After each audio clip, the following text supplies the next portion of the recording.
हाँ जी, राम राम। क्या हाल चाल है आपके? कैसी चल रही है आपकी तैयारी? उम्मीद करता हूँ सभी साथी बहुत ही मज़े में चंगे में होंगे साथियों। और आज जो अपने टॉपिक रहने वाला है साथियों, वो बहुत ही शानदार जानदार टॉपिक है। टॉपिक है साथियों अपना तेजाजी महाराज। तो सभी एक बार सभी साथी तेजाजी महाराज के एक बार जयकार लगा देंगे कमेंट बॉक्स में।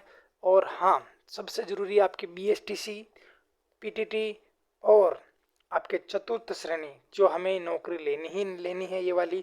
और सभी जितने मेरे राजस्थान पुलिस की तैयारी करने वाले भावी जो वर्दी के दीवाने हैं, उनके लिए क्लास बहुत ही इम्पोर्टेंट होने वाली है। अब भी मैं कह रहा हूँ, आपके जो तेजाजी है साथियों, इनके राजस्थान में सबसे ज़्यादा इनके अधिकतर उपनाम है, याद रख लेना।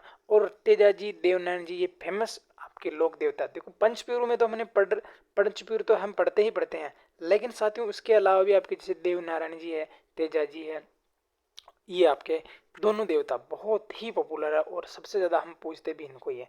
तो करते हैं सेशन की शुरुआत।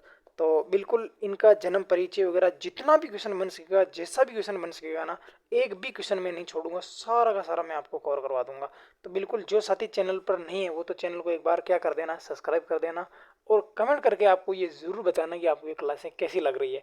एक प्यारा सा कमेंट किया करो ताकि मुझे भी लगे कि हाँ आपको ये क्लासें अच्छी लग रही है।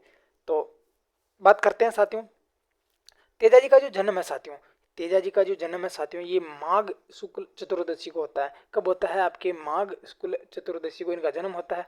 विक्रम संवत की यदि बात कर ले तो 1130 माना जाता है, और आपके या 31 मान लेते हैं, दोनों सही है। और यदि हम इनकी तारीख देखी जाए तो आपके कितनी तारीख है देखिए साथियों, यहाँ पर आपकी 29, ये है ना 29 जनवरी है। ठीक है, ये कौन सी तारीख है साथियों? आपके 29 जनवरी, आपकी 1173 या 74 ईस्वी मान लेते हैं। ये आपकी विक्रम संवत आपकी 1130 भी आ जाए या 31 भी आ जाए तो भी सही है। और जनवरी कितनी? 29 जनवरी 1173 को आपके वीर तेजाजी महाराज का जन्म होता है। ये जन्म स्थान आपके कहाँ है साथियों? आपके खरनाल नागौर में स्थित है। ये आपके जाट जाति की जो नागवंशीय धोलिया गोत्र के क्या थे साथियों? आपके जाट जाति के आराध्य देवता, जाट जाति में जन्म लिया। और माघ शुक्ल चतुर्दशी को इनका जन्म होता है, खरना लागोर में जन्म हुआ है। पिताजी का नाम आपके ताहड़जी है, माताजी का नाम आपके राम कौरी है। बिल्कुल तेजाजी महाराज के जो पिताजी का नाम हो आपके ताहड़जी, माता का नाम राम कौरी, गुरु का नाम क्या है साथियों? आपके गुसाई जी है। इनके बड़े भाई का नाम, यहाँ से साथियों आपके कथन वाले क्वेश्चन आ जाएंगे, क्योंकि रामदेवी जी की माता का नाम तेजाजी में जोड़ देंगे, तेजाजी की माता का नाम आपके गोगा जी में जोड़ देंगे। इसी इसी तरह यानी कि ये आपको कंठस्थ होनी चाहिए। इनके बड़े भाई का नाम आपके हारोजी है। इनके जो पुजारी होता है उसे बोपा या गोड़ला कहते हैं। इनकी घोड़ी का नाम आपकी लीलन या सिंगारी होता है। बहन का नाम क्या होता है साथियों? आपके राजल होता है। और इनकी पत्नी का नाम क्या है साथियों? आपके पेमल है। और ये आपके पन्नेर, जो आपके क्या नाम उनके, राय सिंह जी की पुत्री थी आपकी पेमल। ठीक है साथियों, तो आप मुझे कमेंट करके बता देना कि देव नारायण जी की जो, या देव जी की जो आपके, या देव नारायण जी की, देव नारायण जी की पत्नी का नाम क्या था साथियों? आपके बिल्कुल पेमल आपके तेजा जी की थी। तो आपके देव नारायण जी की पत्नी का क्या नाम था साथियों? कमेंट करके आप मुझे जरूर बताओगे। ठीक है साथियों, आगे बात करते हैं। ये जो तेजा जी के जो गीत होते हैं उनको क्या कहते हैं? आपके तेजा टेर, यानी कि टेर गाते हैं ना, तो वो गीत होते हैं जिनको टेर कहते हैं। इनका जो प्रतीक है साथियों, ये बहुत ही इंपॉर्टेंट हो जाएगा साथियों। इनका प्रतीक तलवार लीवे अश्वारोही, जिनकी जीवा पर कौन सा सांप डस रहा है साथियों? वो आपके बासक सांप होता है। ध्यान रख लेना, यहाँ से एक बार क्वेश्चन पूछा हुआ तो यहाँ से आपके वेरी मोस्ट इंपॉर्टेंट हो जाएगा कि जो तलवार है साथियों आपके जीवा पर, आपके तलवार यानी कि तलवार लिए हुए अश्वारोही यानी कि घोड़े पर है, जिनके ऊपर हमने थंबनेल पर भी ये लगा रखा। थंबनेल से देखकर भी आपका ये क्वेश्चन आराम से सही हो जाएगा। और यदि वो उस सांप की बात कर लेना तो वो सांप कौन सा है? बासक सांप है। और मैं जो आपको भी बता रहा था ना कि सबसे इंपॉर्टेंट क्या हो जाएंगे, तो इनके उपनाम। ठीक है साथियों, पहला ही उपनाम आता है कि शिव के अवतार। देखिए साथियों, ये जो उपनाम है ना, इनको दो बार पढ़ेंगे।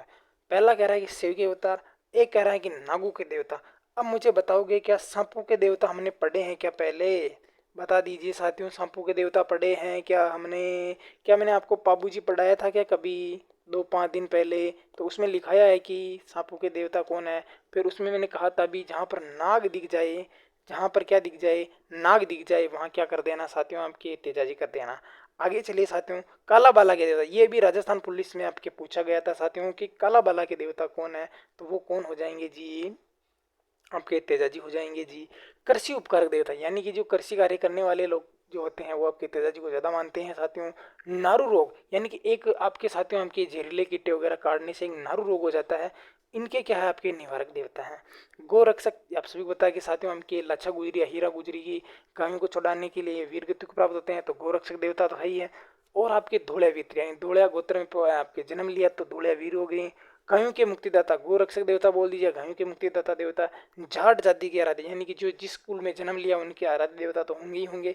अजमेर और नागौर के भी आराध्य देवता है, क्योंकि अजमेर और नागौर में इनकी सबसे ज़्यादा क्या की जाती है आपके पूजा की जाती है। राजस्थान के भी आराध्य देवता कौन है साथियों आपके, तो तेजा जी ही है। तो एक बार वापस पढ़ते हैं। ये कह रहा है कि कालाबाला के देवता, ठीक है भाई। कृषि उपकारक देवता, ठीक है भाई। नारू रोग देवता, नारू रोग निवारक, ठीक है साहब। आगे देखो गोरक्षक देवता, बिल्कुल सही। धोलिया वीर, ये भी कहते हैं। धोलावीर क्यों कहते हैं, क्योंकि धोलिया गोत्र में इनका जन्म होता है। गायों के मुक्ति तथा गायों की रक्षा के लिए इन्होंने अपने प्राण त्यागे थे।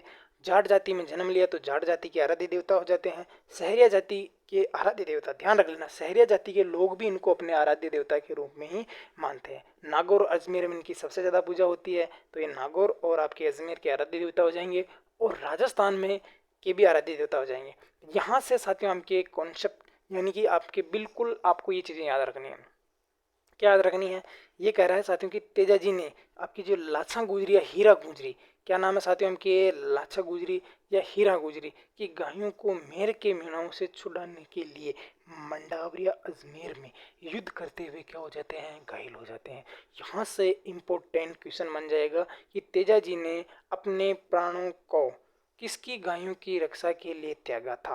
तो बहुत ही मोस्ट और इम्पोर्टेंट हो जाएंगे लाछा गुजरी और आपके क्या नाम है साथियों आपके हीरा गुजरी हो जाएगी। ठीक है साथियों, युद्ध करते हुए मंडावरिया अजमेर में अपने क्या त्याग दिए, अपने घायल हो जाते हैं। और घायल अवस्था में ही आपके कहाँ आ जाते हैं, आपके सिंदरिया अजमेर आ जाते हैं। युद्ध कहाँ हो रहा है साथियों, आपके मंडावरिया अजमेर में हो रहा। और ये घायल अवस्था में कहाँ आ जाते हैं, आपके सिंदरिया आ जाते हैं। इस स्थान पर इनको किस कौन सांप डसता है साथियों, आपके बासक सांप। कौन सा सांप डसता है साथियों, आपके बासक सांप। अभी मैंने बताया था ना कि अश्वारोही और आपके जीवा पर बासक सांप डस रहा, तो इनकी जो मृत्यु होती है वो बासक सांप के डसने से होती है। और ये कौन सा स्थान है साथियों, आपकी सुरसरा अजमेर नामक स्थान पर सर्पदंश के कारण इनकी क्या हो जाती है, आपकी मृत्यु हो जाती है। बिल्कुल यहाँ से आपको लाइन टू लाइन याद रखना है कि इनका ये जो युद्ध होता है वो तो मंडावरी अजमेर में युद्ध होता है। किनसे होता है, तो मेर के मीणाओं से इनका युद्ध होता है और ये घायल हो जाते हैं। घायल अवस्था में ही ये आपके कहाँ आ जाते हैं, आपके सेंदरिया अजमेर आ जाते हैं। जहाँ पर बासक सांप एक जो आपके पहले यानी कि ये जो सांप डसने से पहले की घटना है कि यानी कि जो तेजाजी होते हैं जो आपके लाछा गुजरी हीरा गुजरी की जो गायें लेने के लिए जा रहते हैं, तब रास्ते में ये जो बासक सांप होता है ये क्या है कि आधा तो अग्नि के अंदर था आधा बाहर था। तो तेजाजी ने सोचा कि यार ये बेचारा मर जाएगा, तो इसको क्या किया इन्होंने भाले से इधर साइड में रख दिया। तो इन्होंने कहा कि मैं अगर मर जाता तो मुझे मुक्ति मिल जाती इस जंजाल से। लेकिन फिर इन्होंने कहा कि अब तुमने मेरे को बाहर निकाला है तो मैं तुम्हें जरूर जरूर डसूंगा। तो तेजा जी ने कहा कि एक देखो बात यह है कि अभी मैं किसी की रक्षा के लिए किसी की गायों को चढ़ाने के लिए जा रहा हूँ और वचन देता हूँ कि मैं वो लड़ाई लड़ने के बाद वो गायें लाने के बाद मैं आपके पास ज़रूर ज़रूर वापस आऊँगा। तो ये कुछ घटनाएं थी जो तेजा जी ने पहले वचन दिया और ये वचन के अनुसार ही वापस गए अवस्था में कहाँ जाते हैं, आपके सिंदरिया अजमेर आते हैं। और बासक साहब ने इनको देखा और कहा कि तुम्हारे शरीर पे पूरे पे लहू लुहाना है, मैं कहाँ डसूँ। तो जब तेजा जी अपनी जीभ बाहर निकालते हैं और ये जो सांप है बासक सांप ये क्या करते हैं साथियों, आपके जीवा पर डंग मारते हैं, जिसके कारण सर्पदंश के कारण की क्या हो जाती है, आपकी मृत्यु हो जाती है। इसलिए आपके तेजा जी जो वचनों के लिए अपने प्राण त्यागे थे। ठीक है साथियों, आगे देखिए साथियों, तेजा जी के पीछे इनकी पत्नी कौन थी साथियों, आपके पेमल है। जो क्या होती है साथियों, आपके सती होती है। बिल्कुल साथियों, इनकी जो पत्नी थी वो क्या थी, पेमल थी, जो इनकी मृत्यु के बाद क्या हो जाती है, आपके सती हो जाती है। लीलन जो होती है साथियों, इनकी मृत्यु की जो सूचना है वो आपके खरनाल कौन पहुंचाती है साथियों, तो आपकी जो लीलन होती है साथियों, इनकी मृत्यु की सूचना आपके खरनाल आपके लीलन ही पहुंचाती है। और लीलन की जो समाधि वो खरनाल में ही बनी हुई है, ध्यान रख लेना। किसान लोग बुआई से पूर्व तेजा जी की जय जयकार करते हैं, जिसे क्या कहते हैं, आपके तेजा टेर के नाम से जाना जाता है। बिल्कुल बिल्कुल, यहाँ से साथियों अगर आप ये क्लास देखते हो ना, चाहे आप कोई सा पेपर दे लेना जिसके अंदर आपके लोक देवता या लोक देवियाँ हैं, उनमें आपका कोई क्वेश्चन गलत नहीं होगा।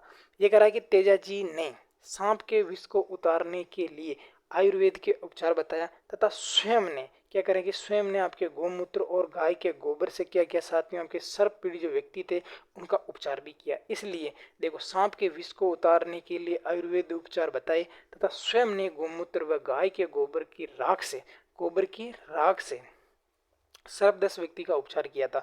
तेजाजी पर 2011 पर 5 रुपए का डाक टिकट जारी किया जाता है। और ये डाक टिकट जारी कौन करते हैं साथियों, आपके जिसका विमोचन तात्कालिक केंद्रीय मंत्री जो सबसे पॉपुलर रहते हैं आपके सचिन पायलट साहब, इन्होंने कहाँ पर किया था साथियों, आपके करनाल नागौर से किया था। बिल्कुल इंपॉर्टेंट क्वेश्चन बन जाएगा, 2011 पे तेजाजी पर डाक टिकट जारी होता है, कौन करता है ये भी मैंने आपको बता दिया।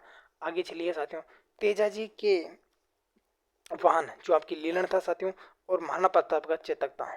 उसी प्रकार जोरदार शानदार आपके जो तेजाजी की जो घोड़ी का नाम था लीलन या श्रृंगार, ये जो मैंने आपको पहले बता दिया।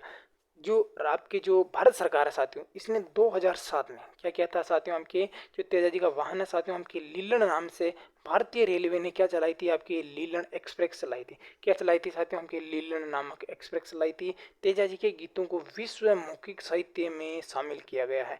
यहाँ से इंपॉर्टेंट क्वेश्चन हर बार बन जाता है साथियों, तो ये आप इंपॉर्टेंट लगा लेना, क्योंकि तेजाजी के जो गीत है साथियों, इनको विश्व मौखिक साहित्य में क्या किया गया था, आपके शामिल किया गया था।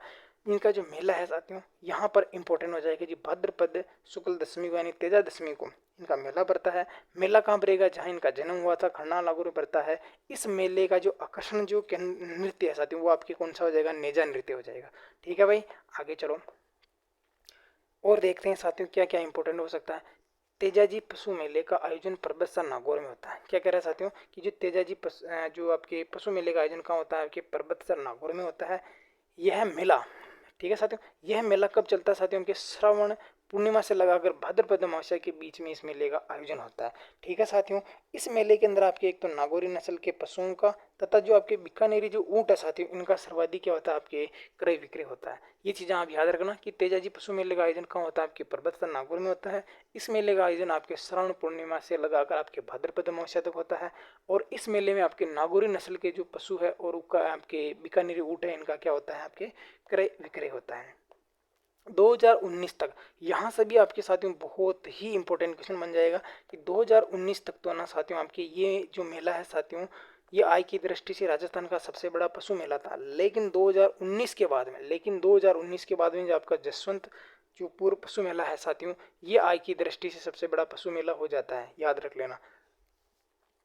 आगे देखो, कुछ समय तेजाजी की जो कर्मस्थली है आपके बासी दुंगारी जो आपके बूंदी में है साथियों, यहाँ पर रहती है। तो ये जो साथियों आपके बहुत ही इंपॉर्टेंट बनने वाले क्वेश्चन थे।